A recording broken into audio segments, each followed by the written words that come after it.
नमस्कार दोस्तों, मैं voice and face reader Priya the मार्गदर्शिका स्वागत करती हूँ आप सबका अपने आज के इस लाइव वीडियो में। कैसे हैं आप सब लोग? आशा करती हूँ सब अच्छे होंगे। नया साल दोस्तों सभी को मुबारक हो।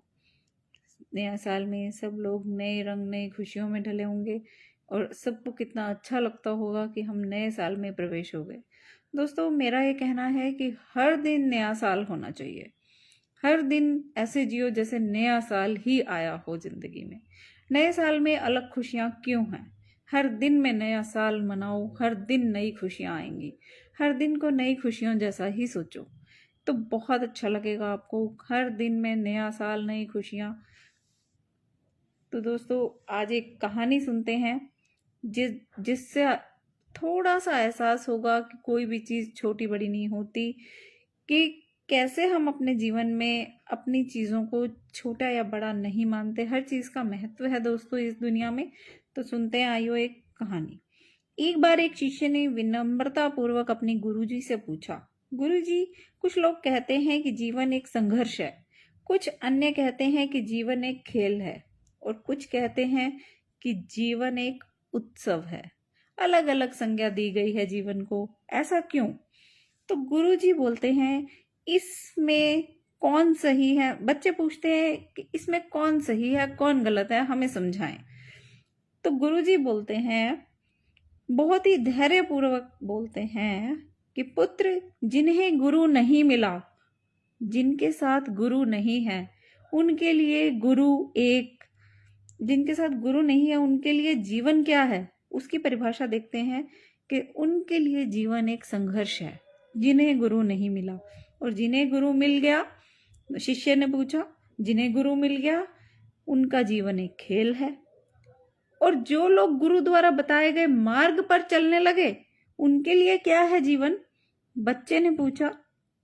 तो गुरु बोले, जो लोग गुरु द्वारा बताए गए मार्ग पर चलने लगते हैं वे मात्र जीवन को एक उत्सव का नाम दे देते हैं। तो ये है एक संज्ञा जीवन में। यह उत्तर सुनने के बाद शिष्य पूरी तरह संतुष्ट नहीं हुआ दोस्तों। उसके मन में और सवाल आने लगे। तो अब ये जो सवाल उनके मन में आने लगे, तो कैसे गुरुजी ने उनको संतुष्ट किया? गुरुजी ने इसका आभास हुआ। वे कहने लगे, लो तुम्हें इसी संदर्भ में एक कहानी सुनाता हूं, ध्यान से सुनोगे तो स्वयं ही अपने प्रश्न का उत्तर मिल जाएगा आप लोगों को। वह इस प्रकार थी। एक बार की बात है कि किसी गुरुकुल में 3 शिष्यों ने अपना अध्ययन संपूर्ण करने पर गुरु जी से यह बताने के लिए विनती की कि उन्हें गुरु दक्षिणा में क्या चाहिए। उसने क्या चाहिए गुरुजी पहले तो मंद मंद मुस्कुराए और फिर बड़े ही स्नेह पूर्वक कहने लगे, मुझे तो गुरु दक्षिणा में एक थैला भर के सूखी पत्तियां चाहिए, क्या तुम लाकर दे सकोगे? वे तीनों मन ही मन बहुत खुश हुए कि गुरुजी ने तो बहुत छोटी सी चीज मांग ली और हम फटाफट से जाएंगे, सूखी पत्तियां जंगल से इकट्ठा करेंगे और लेकर आ जाएंगे। वो बहुत ही उत्साहपूर्वक एक स्वर में बोले, जी गुरुजी, जैसी आपकी आज्ञा। अब वे तीनों शिष्य चलते चलते चलते चलते एक जंगल में पहुंच गए। वहां जाकर देखा, सूखी पत्तियां मुट्ठी भर भी नहीं मिली। अब वो परेशान हो गए, सोच में पड़ गए। उनके आश्चर्य का ठिकाना न रहा कि सूखी पत्तियां कहाँ चली गई। रोज तो इतनी पड़ी होती हैं, कहाँ चली गई ये सूखी पत्तियां?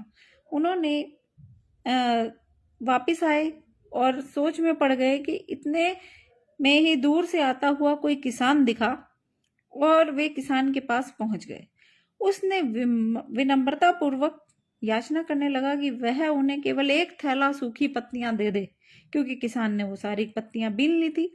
अब वो बोलने लगे कि एक एक थैला हमें सूखी पत्तियों का दे दें।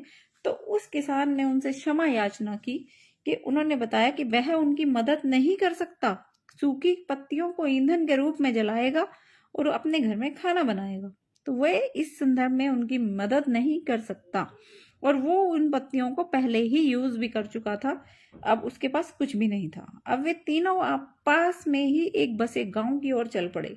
उन्हें लगता था कि उस गांव में हो सकता है किसी के पास सूखी पत्तियां मिल जाएं, किसी पेड़ के नीचे, तो उनको कोई सहायता मिल जाए। वहां उस गांव में उसकी कोई सहायता करके वहां पहुंचकर जब उन्होंने देखा कि एक व्यापारी तो बड़ा उम्मीद से उसके एक थैला भर सूखी पत्तियां देने के लिए प्रार्थना करने लगे, लेकिन उन्होंने फिर भी एक बार निराशा ही उनके साथ कोई भी सूखी पत्तियां देने के लिए हाँ नहीं कर रहा था, क्योंकि हर एक के लिए वो यूजफुल थी। कोई उसे यूज कर चुका था और कोई व्यापारी उसे बेच चुका था। वो जहां जहां भी बताते कि हमने इनको बेचा है उनको बेचा है, तो वो लोग वहीं वहीं जा रहे थे। तो उस व्यापारी ने भी बोल दिया कि मैंने कुछ पैसे कमाने के लिए दोने बनाकर सूखी पत्तियां यूज कर लिया और दोने बनाकर बेच दी है, अब सूखी पत्तियां उसके पास नहीं हैं। तो उस व्यापारी ने उदारता दिखाते हुए उन्हें एक बूढ़ी माँ का पता दिया जो सूखी पत्तियां इकट्ठी किया करती थी दोस्तों। पर भाग्य ने यहाँ भी उनका साथ नहीं दिया, क्योंकि वह बूढ़ी माँ तो उन पत्तियों को अलग अलग करके कई प्रकार की औषधियां बनाया करती थी। अब निराश होकर वे तीनों खाली हाथ ही गुरुकुल लौट गए। गुरुजी ने उन्हें देखते ही स्नेहपूर्वक पूछा, पुत्र ले आए गुरु दक्षिणा? तीनों ने सिर झुका लिया। गुरुजी दोबारा पूछा गुरुजी ने, तो बोले कि नहीं, हम ये पत्तियां आपके लिए नहीं ला पाए। गुरुदेव, हम आपकी इच्छा नहीं पूर्ण कर पाए। हमने तो सोचा था जंगल में सब जगह सूखी पत्तियां बिखरी रहती होंगी, फटाफट से जाएंगे और फटाफट से आपके लिए लाकर दे देंगे। और लोग उनका भी कितनी तरह से उपयोग करते हैं हमें नहीं पता था। गुरुजी फिर पहले की ही तरह मुस्कुराते हुए बोले, निराश क्यों होते हो, प्रसन्न हो जाओ। और यही ज्ञान की सूखी पत्तियां भी व्यर्थ नहीं हुआ करती, बल्कि उसके भी अनेक उपयोग होते हैं। मुझे गुरु दक्षिणा के रूप में दे दो। तीनों शिष्य गुरुजी को प्रणाम करके खुशी खुशी अपने घर की ओर चले गए। गुरुजी की कहानी एकाग्रचित होकर सुन रहा था जो बच्चा अचानक बड़े उत्साह से बोला, अब मुझे अच्छी तरह समझ में आ गया है कि आपका संकेत किस तरफ है, कि जब ये सूखी पत्तियां भी इतनी उपयोगी होती हैं, तो जो हमारे पास ज्ञान है वो निरर्थक कैसे हो सकता है। किसी भी वस्तु या व्यक्ति को छोटा और महत्वहीन मानकर उसका तिरस्कार कर सकते हैं। चींटी से लेकर हाथी तक और सुई से लेकर तलवार तक सभी का अपना अपना महत्व होता है। गुरुजी भी तुरंत ही बोले, हाँ पुत्र, मेरे कहने का भी यही मतलब है, यही तात्पर्य है। जब भी किसी से मिले तो उसे यथा योग्य मान देने का भरसक प्रयास करें, ताकि आपस में स्नेह, सद्भावना, सहानुभूति, सहिष्णुता का विस्तार होता रहे और हमारा जीवन संघर्ष के बजाय उत्सव बन सके। यदि जीवन को एक खेल ही माना जाए तो बेहतर यही होगा कि हम स्वस्थ और शांति प्रतियोगिता में ही भाग लें और अपने निष्पादन को तथा निर्माण को ऊंचाई के शिखर पर ले जाने का अथक प्रयास करें। अब शिष्य जो उनके सुन रहे थे सब कहानियां, तो पूरी तरह संतुष्ट थे। और तो दोस्तों, आपने सुना ये कहानी कितनी महत्वपूर्ण हमें संदेश देती है कि हमें कब अपने जीवन में किसी को भी छोटा या बड़ा नहीं समझना चाहिए। हर किसी का अपना महत्व है। हर कोई अपनी दुनिया में रोल प्ले करने आया है। जो आया है वो भगवान ने सोच समझकर हर किसी को उसका रोल प्ले करने के लिए भेजा है। कोई भी इंसान छोटा बड़ा नहीं होता। जब सूखी पत्तियों का इतना महत्व है जीवन में कि उससे एक घर में खाना बन सकता है, एक दवाइयाँ बन सकती हैं, खाना परोसने के लिए दोने बन सकते हैं, तो हम तो फिर भी इंसान हैं जो अपने अपने अंदर इतना कुछ संजोए हैं। इस शक्ति का प्रयोग करिए दोस्तों।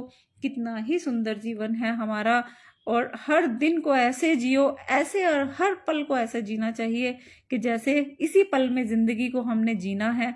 और हमें अपनी पूरी जिंदगी जो हम जी चुके हैं, कभी भी हमें दुख नहीं करना चाहिए, क्योंकि अपने ही पसंद से हमने उसे जिया होता है। और आगे की जिंदगी हम अपने हिसाब से जीने के लिए हमें दोस्तों ये सोचना चाहिए कि हमने उस जिंदगी को कैसे जीना है। कैसे हमने हर पल में एक एक साल को जी लेना है, क्योंकि एक ही जिंदगी है दोस्तों। एक ही जिंदगी में सब कुछ करके जाना है, अपने जीवन को साकार करना है। जैसे हम किसी के घर जाने के लिए तैयार होकर जाते हैं, तो मानिए इस जीवन में आए हैं हम सिर्फ तैयारी करने कि हमने भगवान के घर जाना है। तो भगवान, अगर हम किसी के घर जाने के लिए इतने सुंदर तैयार होके जा सकते हैं, किसी की शादी में इतना सुंदर लग सकते हैं कि लोग हमें देखें और बोलें कि आप कितने सुंदर दिखते हो, ये साड़ी और ये सूट और ये कोट पैंट आप पर कितना सुंदर लग रहा है, आप हीरो जैसे लगते हो, आप हीरोइन जैसे लगते हो। तो सोचिए दोस्तों, अगर भगवान के घर जाने के लिए हमने इतनी अच्छी तैयारी कर ली कि हमें भगवान ने तारीफ हमारी कर दी और यहाँ दुनिया से जाने के बाद हमारी तारीफ दुनिया ने कर दी, तो हमारे जीवन में कितनी खुशियां आ जाएंगी, हमें पता भी नहीं हमने अपने कर्मों में क्या क्या लिख दिया। वो वही पल के लिए तैयारी करनी है, ये मानते हुए हर पल में एक एक साल जी लो। जैसे नए साल की खुशी होती है दोस्तों, नए साल में सिर्फ एक दिन क्यों खुश रहना, हर पल को नया साल क्यों नहीं बना सकते दोस्तों। मेरी हमेशा जद्दोजहद यही रहती है, हर पल को नया साल बनाओ, हर पल में इतना जी लो कि एक नए साल में जैसे खुशी होती है, जैसे रात को 12 बजे सब लोग खुश होते हैं, नया साल आ गया, नया साल आ गया। होता कुछ भी नहीं है, बस हमारे दिमाग में एक चेंज हो जाता है कि नया साल हमने एंट्री कर लिया। बर्थडे होता है किसी का, कैसे हम लोग खुश होते हैं कि आज तो बर्थडे है। तो वही रोज रोज जन्म होता है हमारा, रोज हम लोग उठते हैं सुबह, हमारा तो रोज ही जन्मदिन, मानो तो रोज ही जन्मदिन है, और ना मानो तो कुछ भी नहीं है। तो मानने से बहुत कुछ होता है दोस्तों। अपनी लाइफ को पहचानो, बहुत खुश रहो और अपनी जिंदगी को जो रूप देना चाहते हो अपने हाथ से दो। कोई इसमें आपका कुछ भी सहयोग किसी से भी, सबका सहयोग करें, अपने लाइफ में ऐसे जिए कि जैसे जिंदगी दोबारा तो मिलनी नहीं है दोस्तों इस रूप में, जिस रूप में आप अभी हो। तो अपने लिए ऐसा जी जाओ, दूसरों के लिए भी इतना अच्छा जियो कि आपको अपनी जिंदगी पर फक्र हो, आपको ही नहीं आपके घर वालों को, पूरी दुनिया को। तो कुछ लोग जो इस दुनिया में कुछ करने का जज्बा रखते हैं, तो प्लस माइनस से नहीं डरते। आपका जो लाइफ का एम है उसे सेट करो, गिर के संभलना, संभल के गिरना, गिर के फिर उठना, ये एक चींटी से सीखो जो दीवार पर चढ़ती है, गिरती है, चढ़ती है, गिरती है, एंड में चढ़ ही जाती है। कभी देखना चींटी को चढ़ते हुए, कभी गिरेगी फिर चढ़ेगी, फिर गिरेगी फिर चढ़ेगी, कभी हताश नहीं होती अपनी ज़िंदगी से। तो दोस्तों अपनी ज़िंदगी को भी ऐसे ही बनाएं, खुश रहें और दूसरों को भी खुशियाँ बांटें। दोस्तों आज का ये वीडियो मेरा यहीं पे समाप्त होता है। आशा करती हूँ आप सब लोग ध्यान से सुनेंगे, कुछ सीखेंगे, और मुझे कमेंट बॉक्स में बताना ज़रूर कि कैसा लगा मेरा वीडियो। बहुत धन्यवाद, नमस्कार।